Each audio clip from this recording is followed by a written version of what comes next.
Esta es la exposición de la formulación, caso clínico y de agentes precipitantes. Nuestro grupo está compuesto por los compañeros Lida, Sandra, Tatiana, Jesús, Oscar y quien les habla, Mario Piarposa. Como primera medida, queremos expresar la importancia, la necesidad de ir hacia tener un énfasis específico en la importancia que tiene el resumen, la organización, la valoración y todo la regulación de información que tengamos. ¿Por qué es importante hacer una formulación de un caso clínico? Pues porque ello nos va a dar la información necesaria, específica, general y específica, para poder nosotros describir al paciente, poder saber en qué tipo de contexto él se encuentra, lograr llegar a formular cierta hipótesis o ciertas hipótesis y poder lograr ver cuál es su estado patológico. También eso nos va a generar que una fuente del padecimiento del paciente y pues lógicamente que como terapeuta pues nos corresponde organizar las estrategias y también la planificación para llevar a cabo unos pasos y lograr así una asistencia terapéutica con profesionalismo y con responsabilidad. También debo decir que es importante este programa, este agendamiento de, de los datos organizados con el paciente nos indica un paso a paso, solucionar la situación que nuestro consultante está buscando. Y también a través de la generación y el entendimiento de la importancia que esto lleva a cabo, pues formular los casos con los síntomas, con la etiología y con la posible valoración. Todo esto pues nos va a dejar como un sentido completo de lo que queremos realizar. Entonces, la formulación de un caso clínico es totalmente fundamental en el caso de la admisión del paciente.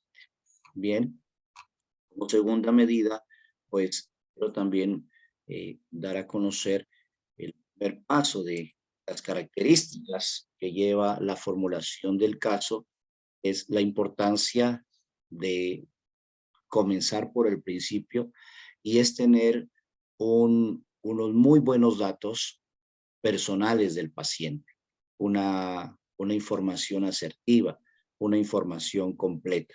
Entre otros, tenemos el nombre, tenemos la edad, la nacionalidad, la ocupación, lo del área profesional o estudios que esté llevando a cabo y también un aspecto importante, tener la información del grupo familiar.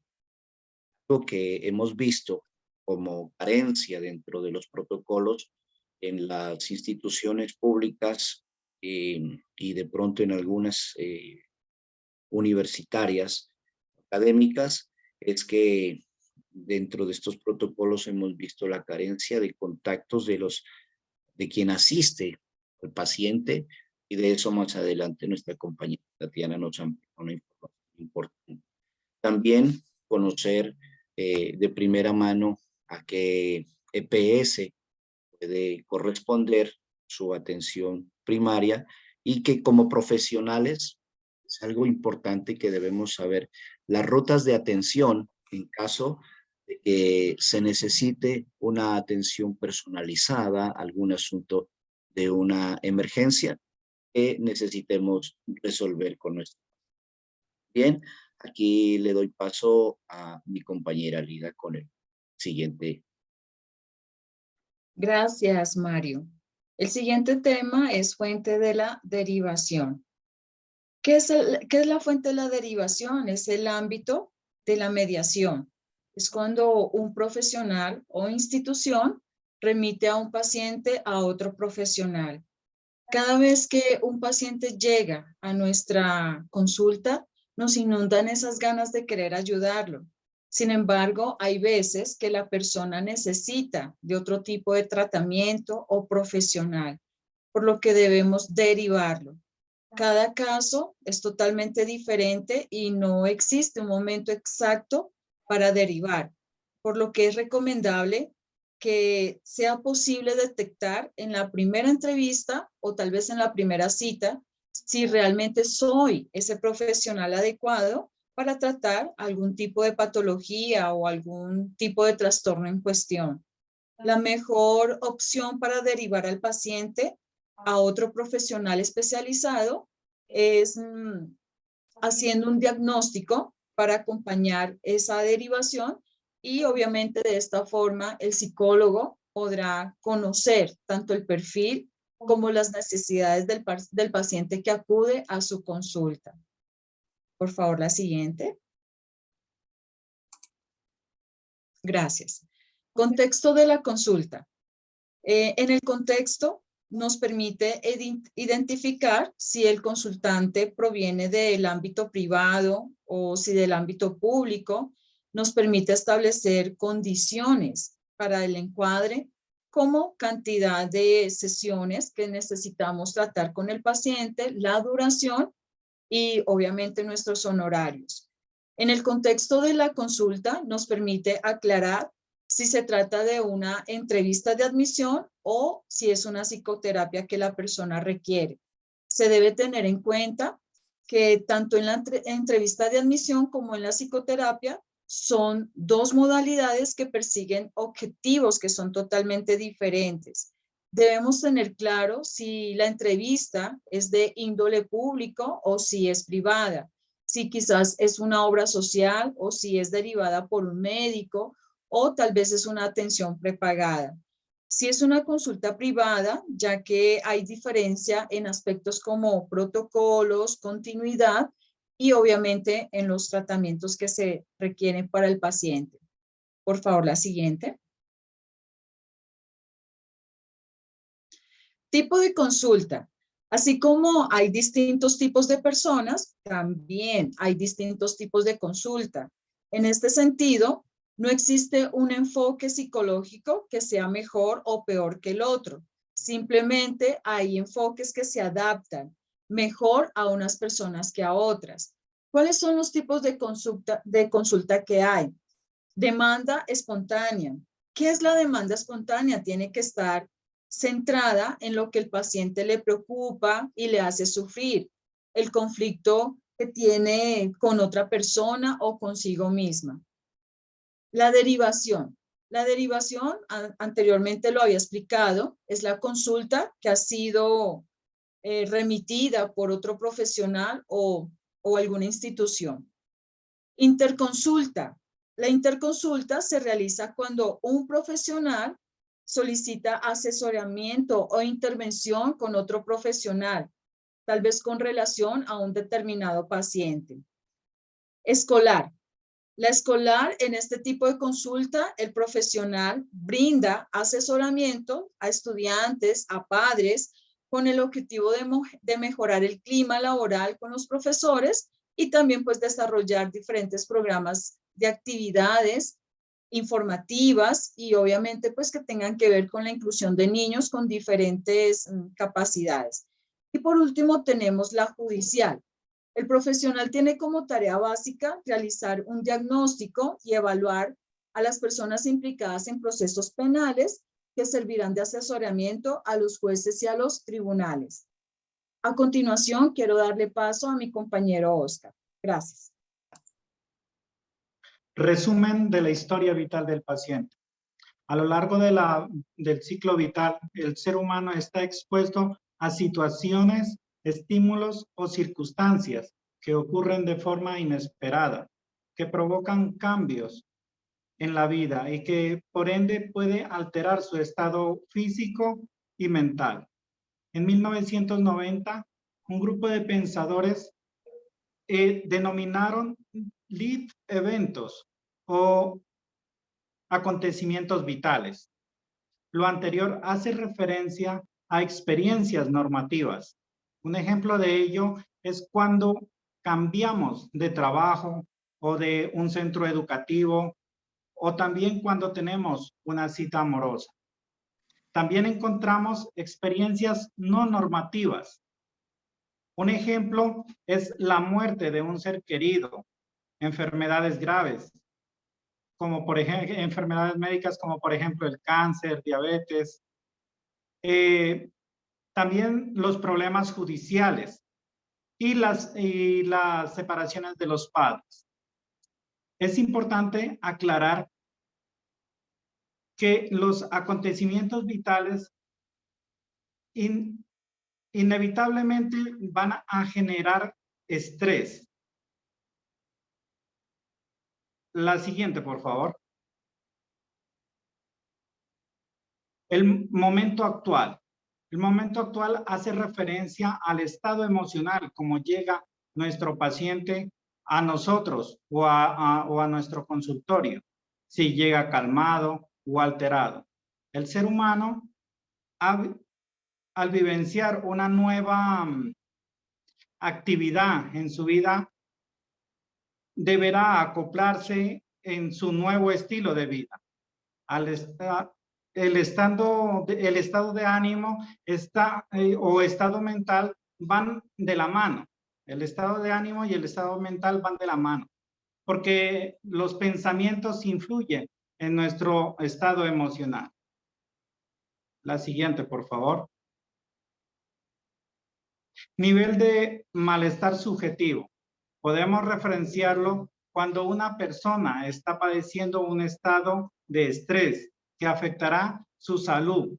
De esta manera, el grado de urgencia dependerá del nivel de estrés que tenga dicha persona, afectando así sus niveles cognitivo, emocional, conductual y relacional. A continuación, los dejo con la compañera Sandra.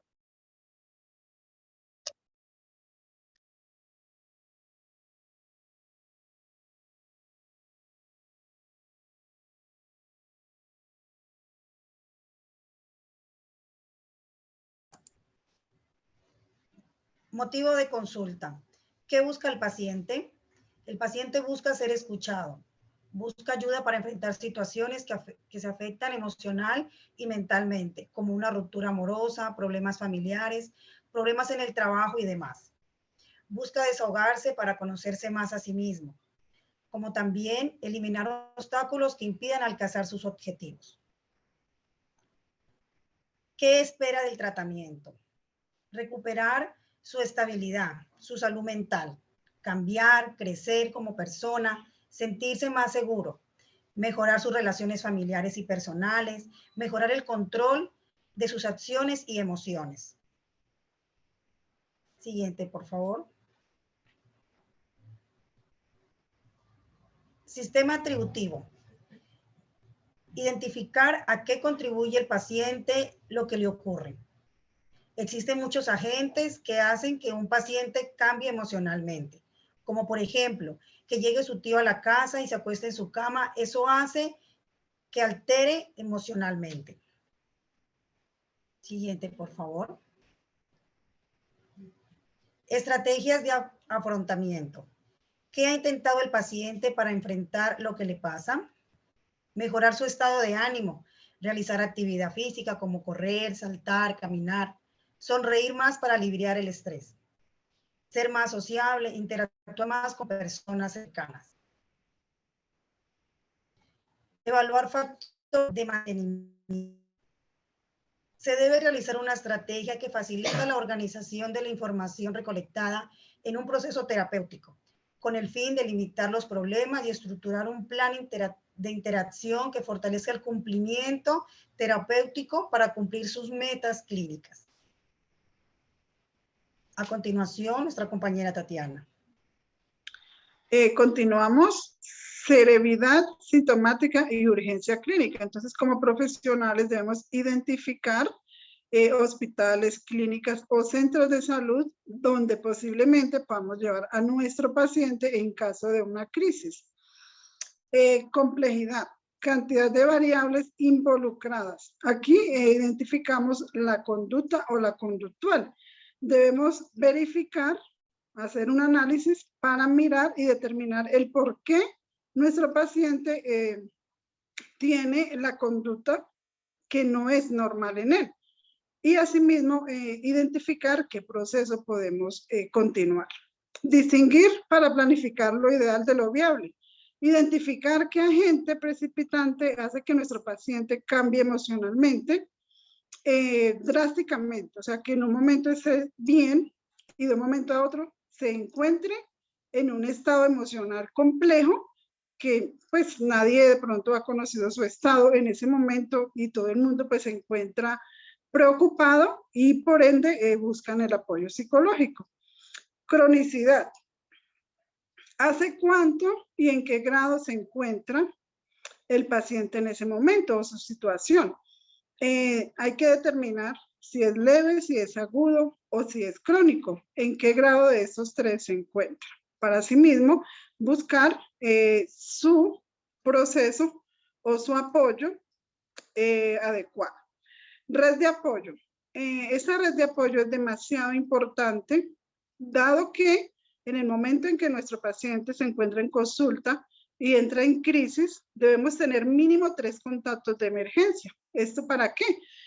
Porque en el momento en que el paciente se encuentra en crisis y haya que llevarlo a otro lugar, ejemplo a un hospital, pues debemos informarle al contacto de emergencia. El primero es el familiar, que puede ser papá, mamá o hermano, o un familiar. El segundo se conoce como el contacto social, que puede ser amigo o un compañero de trabajo o una persona con la que él más se relaciona. Es muy importante, cada vez que llegue un paciente a nuestro consultorio, pedirle mínimo 3 contactos de emergencia, en caso, el mismo nombre lo dice, en caso de una emergencia, tener donde contactar. Por último, los antecedentes. Aquí venimos a verificar qué enfermedades ha tenido nuestro paciente y por ende qué enfermedades ha tenido su familia. Entonces, en el momento en que iniciamos a realizar nuestra historia clínica, empezamos a hacer el paso a paso para tener una historia amplia y que nuestro paciente pueda tener una evolución positiva y un proceso que es lo que nosotros necesitamos, que él llegue y salga transformado en su salud mental. Continuamos con nuestro compañero Jesús. Muchas gracias, compañera. Dentro de los agentes precipitantes encontramos el modo de comunicación que es de parte del terapeuta y el paciente. Encontramos 2 tipos de comunicación, que es la verbal y la paraverbal. La verbal trata de la comunicación de signos orales, es decir, hablado de forma gestual, y encontramos también la comunicación escrita por medio de lo que es la escritura en papel y por medio de mensajes. Y en cuanto a la comunicación paraverbal, encontramos que es elementos paraverbales que acompañan expresiones lingüísticas. Es decir, cuando el paciente hace una expresión, una entonación, un énfasis en su voz, una exaltación, eso es una expresión oral. En cuanto a la escritura, también encontramos cuando hace signos de puntuación, hace signos de exclamación o interrogación. Siguiente. Encontramos también lo que es, de acuerdo a los agentes precipitantes, encontramos los aspectos semiológicos y significativos. Aquí encontramos que el terapeuta y el paciente se comunican, muchos de ellos por medio de signos, señales, ya que tienen alguna incapacidad, como es los sordos mudos, y ellos se expresan de una manera diferente. Aquí el terapeuta debe ser esa persona que capte estos signos, señales y códigos que expresa el paciente. ¿Seguimos? En cuanto al diagnóstico situacional y categorial, encontramos el diagnóstico situacional es cuando el terapeuta observa, de acuerdo a su conducta, a la conducta del paciente, cómo se expresa, cómo toma el momento de diagnóstico y expresa su situación y su patología. Así que ese es el momento donde el terapeuta observa todo lo que ocurre en el momento de la comunicación del paciente. Y en cuanto al diagnóstico categorial, encontramos que ya es un instrumento ya más de evaluación, donde el terapeuta ya se dirige a lo que es el DSM y donde registra o observa la patología que tiene el paciente. Siguiente, por favor. Encontramos también las diferencias de agentes precipitantes. Aquí encontramos, es cuando nosotros recibimos como profesionales a un paciente, encontramos que él presenta diferentes situaciones, síntomas, su estado mental, su tipo de personalidad y su historia personal. Así que como terapeuta debe diferenciar estos agentes precipitantes para luego dar y tomar una decisión clínica y comprender en todo el aspecto al paciente. Entonces, estos son todos los agentes precipitantes que debemos tener muy en cuenta como profesionales. Muchas gracias. Esta es